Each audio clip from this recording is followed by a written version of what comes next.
Nearly 7 months after Joseph Mann was shot and killed, the two officers who pulled their triggers learned they will not face criminal charges. After combing through surveillance video, pictures, 911 calls, and witness statements, the district attorney's office concluded the officers' actions were justified. We're disgusted. We're sick of having this happen on a regular basis in Sacramento. The case has already sparked protests throughout the city. This decision, according to Tanya Faison with Black Lives Matter, only deepening divides. If we had the right processes put in place for accountability and transparency, we would not be where we're at right now. We thought that if there were ever a case in Sacramento that was going to yield itself in a decision by a prosecutor, this was the set of facts and this was the case. Mann, whose family says he was mentally ill, was killed July 11th in Del Paso Heights after multiple witnesses called 911 about a man with a knife acting erratically.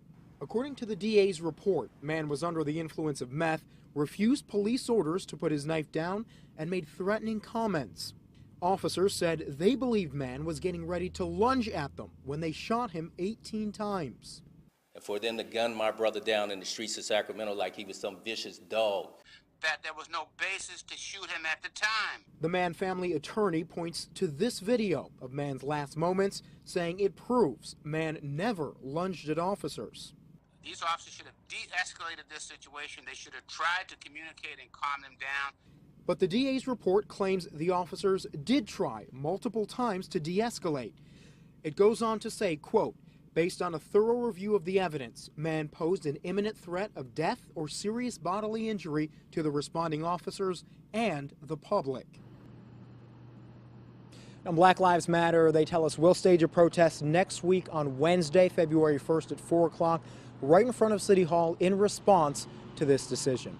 Reporting live in Sacramento, Joe Khalil, Fox 40 News. Joe, thank you. And Sacramento Mayor Darrell Steinberg weighing in on the DA's decision, releasing a statement saying, quote, as mayor, I am committed to ensuring we leave no stone unturned as we look back on what happened.